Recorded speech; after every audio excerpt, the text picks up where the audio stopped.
The Medicare for the Lazy Man podcast is on the air. The Medicare podcast for Medicare podcasters. Now here, with a tear in his eye, is Medicare expert Doug Jones.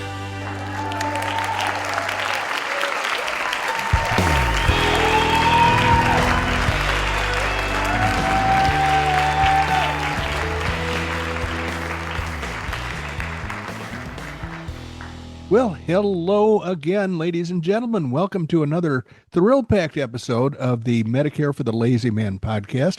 I am, as you may have heard my Canadian nephew Drew McMillan say, Doug Jones, your Medicare expert.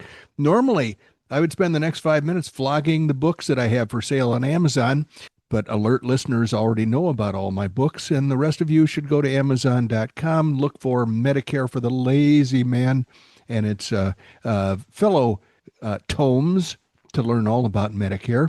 But we're clearing the decks today. This is a special edition of the Medicare for the Lazy Man podcast. We have a guest who is as close to being in the studio as is ever likely to happen.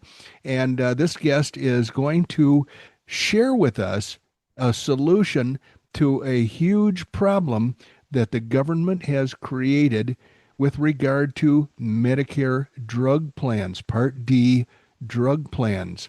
We have a situation in which people are not able to get good advice, especially those who have complicated drug regimens or multiple drugs that they need to acquire or expensive drugs. And there is a dwindling number of people who are willing and able to professionally assist people in selecting the best drug plan that's available in their area. So we're going to have an expert tell us about a service that didn't used to exist. It's a very exciting service that I am so happy to have available. I want to learn more about it. I'll be learning along with you. So let us listen to Melinda Caughill from Hey MOE.com. Why we're here and why I'm here and what do we do. So yes, that would be awesome. That would be awesome because I know a bit about it. Doug is teasing a little bit that I never read anything, but I know he knows more detail now than the last time we visited. So I would be ever so glad to hear more detail. Yay! So Hey MOE is essentially why I'm here. Hey MOE, MOE stands for Medicare Open Enrollment. So Larry Curly Moe, that happens to be the hook. But we're essentially, when we say Hey MOE, we're saying, hey, Medicare Open Enrollment. We're saying, Okay. So, all right, Doug, now don't burn up the good stuff before we start recording. Oh, we're recording now. Oh, are we? Okay. Well, normally I do a little introduction, but we can skip that and I can add it later. So please continue, Melinda. Okay. So Doug, you probably know this. This is shaping up to be, and we thought so, but this is shaping up to be one of the craziest Medicare open enrollment seasons. Absolutely. Ever, hands down. And I thought last year, the 2024 open enrollment season for 2025 would have been the craziest because that's when the $2,000 out-of-pocket spending limit hit. But Doug, you know this too, because it was an election year, the previous administration pulled out the stops to try to throw Band-Aids on everything so that we didn't effectively see the results of the Inflation Reduction Act on Medicare right away. So this year, we are really seeing the effects of the Inflation Reduction Act. And of course, because of the way politics, and I don't care what people's politics are, really, you can hate whoever you want. That's up to you.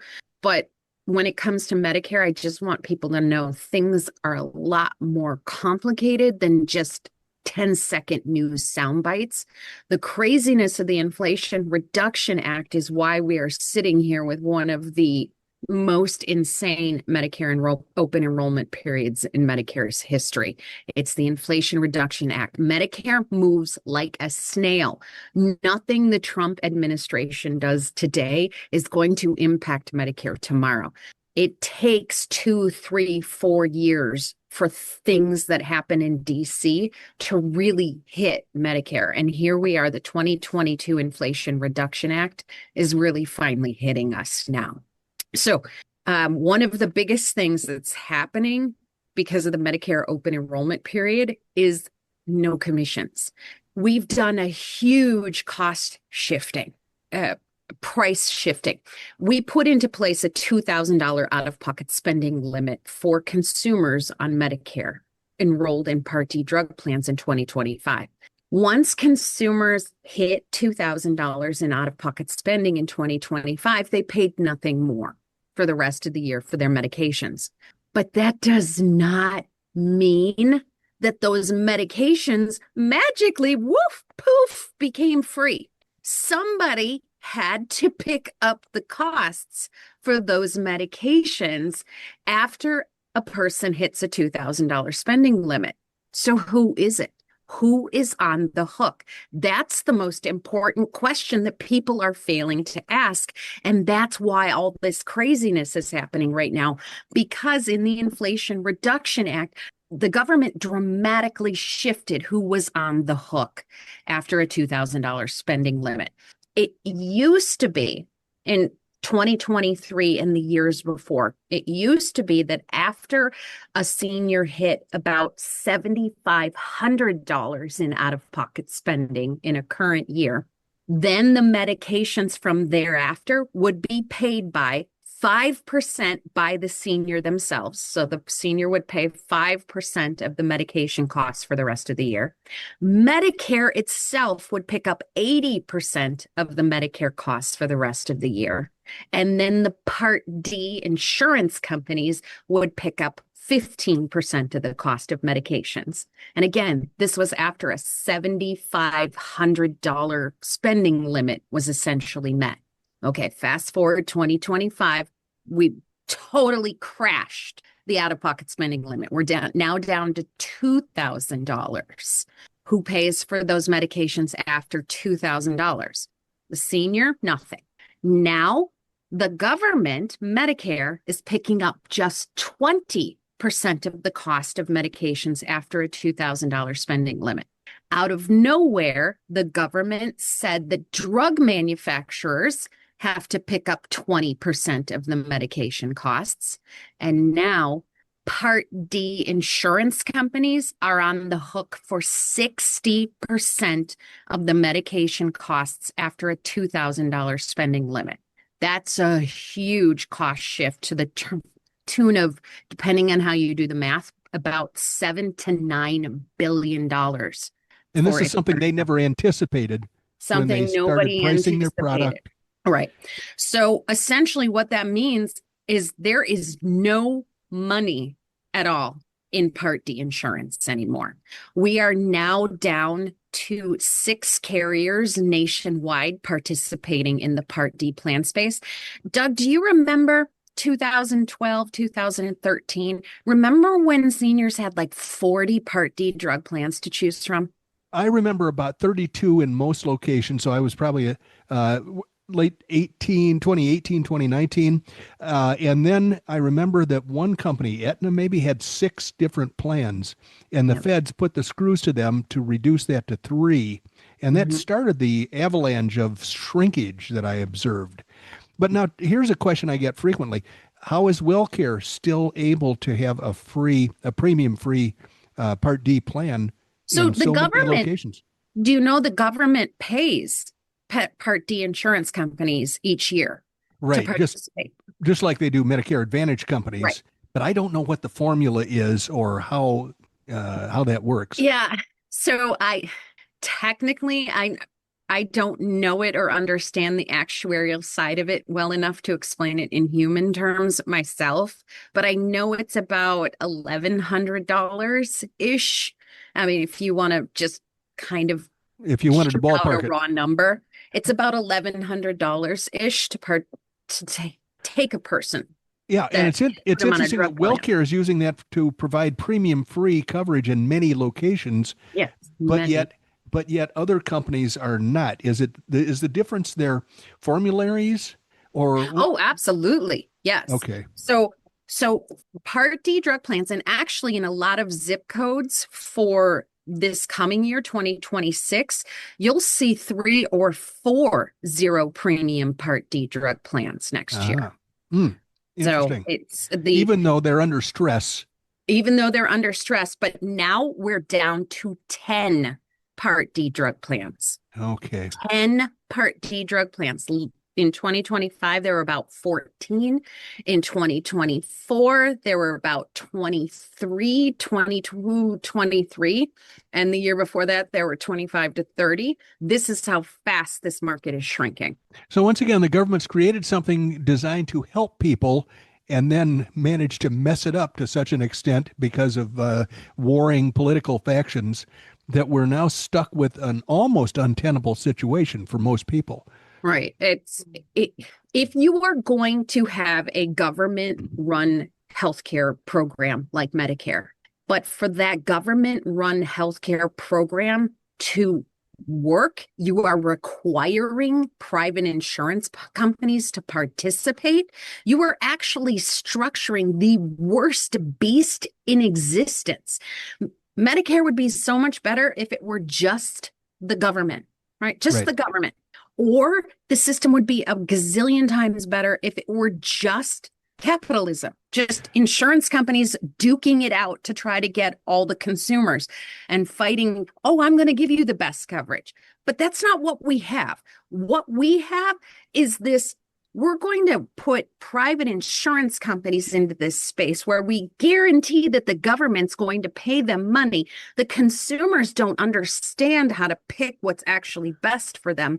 But we'll keep funneling money to the insurance companies and not really holding their feet into the fire to actually take care of anybody. Like Understood.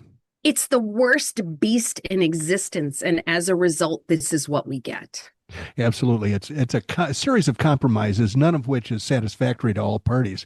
No. I remember back when I first started in the group business 100 years ago, the difference in monthly premium between a young employee and an older employee was hugely dramatic. And I believe that helped to foster a lot of the pressure that people use to, politically create Medicare. How do we fix this dichotomy of costs? It's not fair for older people to be driven broke by their insurance premiums. But it was not adequately solved by Medicare. And it's, frankly, we're living with a deteriorating situation and nobody has a really good answer. So you've touched on a couple of. The answer for me is we're not going to see it happen, because what we need to do is we need to have the people who actually make the rules actually live by the same systems and in the same systems that the rest of us have to use. So we need people in Congress actually on Medicare the same way that other people actually are. And we also need Congress people to not be funded by the insurance companies.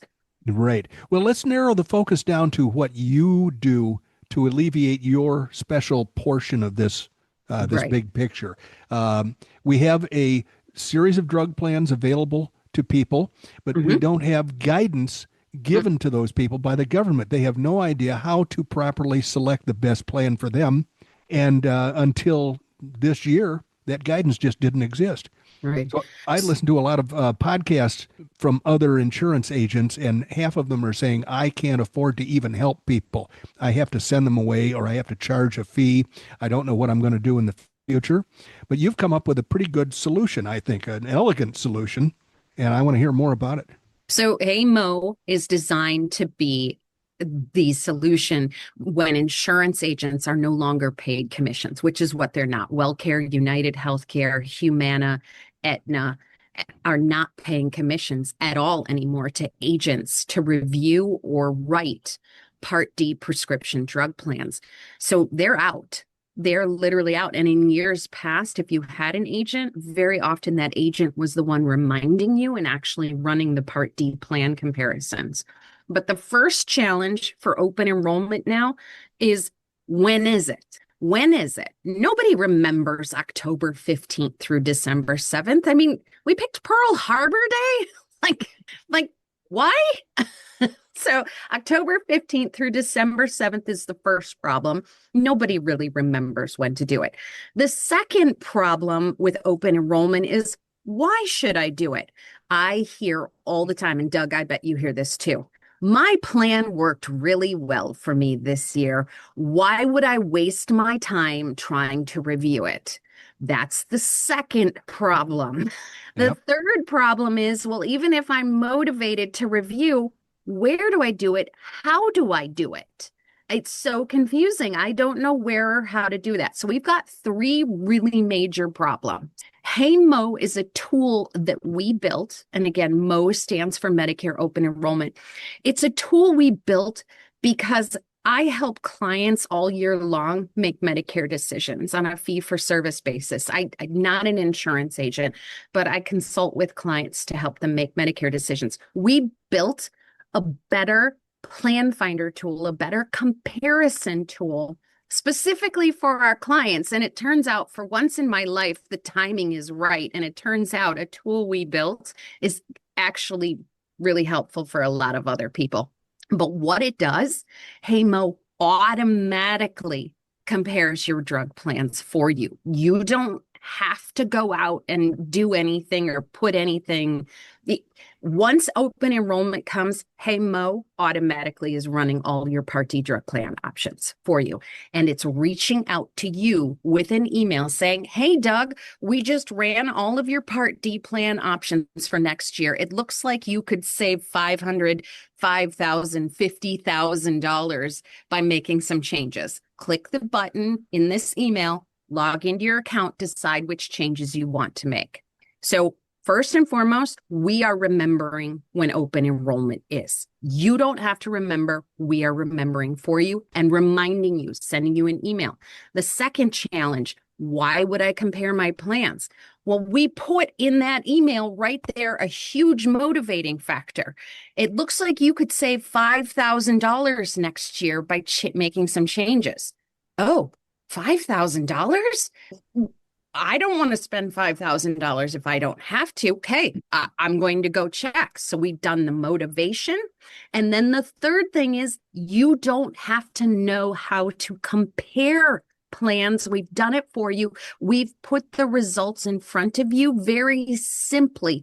We tell you you can save $500, $700, $50 by changing pharmacies. We automatically compare up to 20 local pharmacies. We are automatically changing brands to generics and generics to brands. How about that? People don't realize that changing generics to brands can often yield incredible cost savings or better coverage. People don't know that. They always assume that generics are better covered than brands. Not on Medicare, check logic at the door.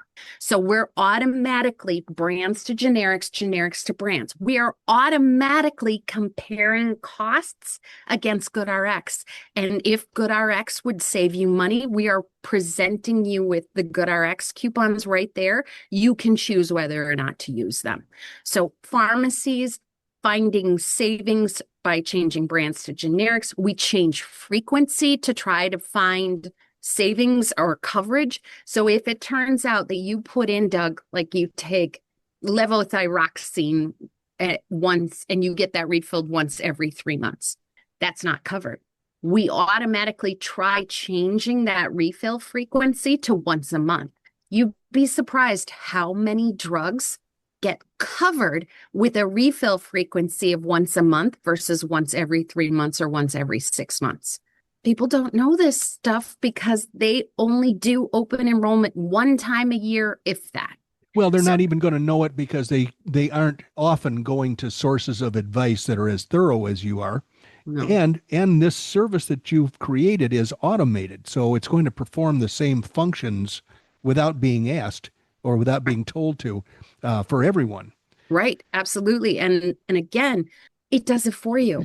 You just have to come in and decide, is it worth it to change from Walgreens to Swan Pharmacy, like a little independent? Is it worth it to change pharmacies for $50 a year?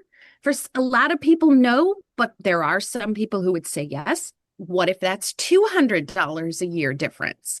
It's nice to have the option. It's nice to have Right. the option to know the facts so that you can make a decision. But here again, you're talking about comparing current cost with a current plan to what the potential new plan would be. So a couple of things have occurred since last year. My drug regimen might have changed. Mm-hmm. So you have to accommodate for that somehow. How does that happen? So what we do is, because yes, Doug, you are spot on. Year to year, a plan may keep the same name, but everything else about that coverage could change. Monthly premiums, deductibles, the medications they cover and don't cover, the restrictions, prior authorization, step therapy. All of these things can change while still keeping the same plan name next year.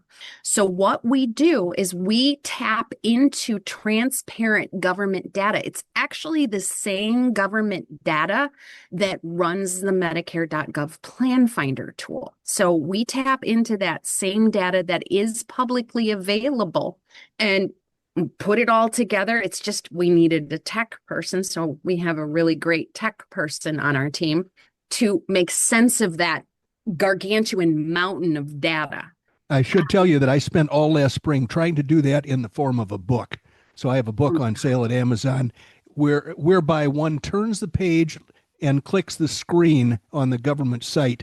And, the book's about a half an inch thick, but it will walk somebody through. But it's like dragging them by their nose through a field of barbed wire. Right. It'll do the job, but to have somebody do it automatically for you and throw in all of these extras that you offer as part of the process, the comparisons, the pharmacies that you throw in, you do so much of a more thorough job than my book will do. I can't believe I'm shooting myself in the foot by saying this, but this is why I'm excited about the service you can provide to my clientele, because of course, this time of the year, I'm asked by millions of people, what do I do? And now I have a better answer than I've ever had before. I've had the question, though, from one of my clients who was the first to sign up with you. I think she and her husband each have an account. What about the first timer? What about the person who doesn't have a drug plan? They're turning 65. They're going on Medicare for the first time. They have an agent like me who says you need a drug plan. And their question is, what drug plan would be best for me? It sounds like you're comparing prior plan to new plan possibilities, but what about the first timer? Do you have a way to accommodate them? That's a great question. So in the Hey MOE application, when you create an account, the first thing you're doing is you're entering your first name, last name, and zip code. Then you're confirming that you actually have or want a standalone Part D drug plan. We are not in the realm of Medicare Advantage. Medicare Advantage, in order to compare plans, you really need to do networks, and networks, shoot me now. Yeah. They are a pain in the tuchus. You're in the land of enemies of Medicare Advantage plans. I spend part of every episode reading something negative about Medicare Advantage plans, and I wish I had more time. But the point is, Medicare Advantage plan is going to lock you into one drug plan benefit. You won't have options. So your service is for those people who have a Medicare supplement or who need a freestanding, who need a freestanding Medicare. Yep, standalone Part D drug plan. So you confirm you have a standalone Part D drug plan. Then what we do is we ask you, what is your specific plan? One of those options is, I do not have a plan. Okay. So if you choose, I do not have a plan, congratulations, you're in the initial enrollment or first Part D plan selection. It changes the results just a smidge because we're not comparing what your current plan would look like next year versus all the other plans and what they would look like next year. Right. Instead, what we're simply doing is we're just going out and looking for the best, most cost effective coverage for you in general and not comparing anything. Gotcha. Gotcha. And then presenting those options. So it is very possible to use Hey MOE for initial plan selection. It's just that's not like how we initially brought Hey MOE to market. Understood. But I think that's a valuable part of your market, or it will be. Yes. Because agents are not happy about not earning any money, but yet having to spend time to help their clients. Right. And I see or hear about agents who just want to shine it on. And I see or hear about too many clients that aren't getting good advice. So they say, well, I had a good experience with Blue Cross Blue Shield. I'll go with their drug plan. How bad could it be? So, Doug, the thing that makes me crazy, and you know this is going to happen because it's happened in the past, and now we're just going to put our foot to the accelerator on this, because agents are not making any commissions on Part D drug plans. Oh, sure. Susan, I'll still help you compare your Part D drug plans. Here, let me tell you about this plan that also includes free dental and vision and free gym membership and has a $0 monthly premium. Yeah. Where do I sign? Well, it turns out you don't have to sign. I'll just push a button and you'll be enrolled. And there you go. And heaven forbid you ever want your Medigap policy again, because we're not talking about that part. Right. Yeah. So it's a trap that people can fall into without getting good, solid advice. Right. Stay local. Stay local with your insurance agents. I would disagree there because I'm licensed in all 50.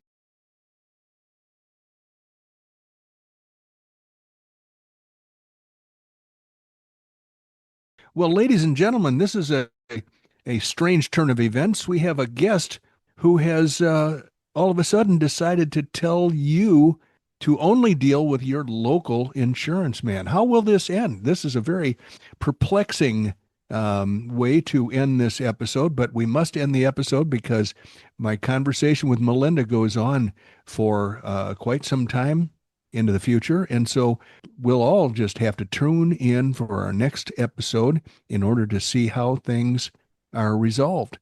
And I'm hoping that you'll come back to join us. It'll just be a couple of short days.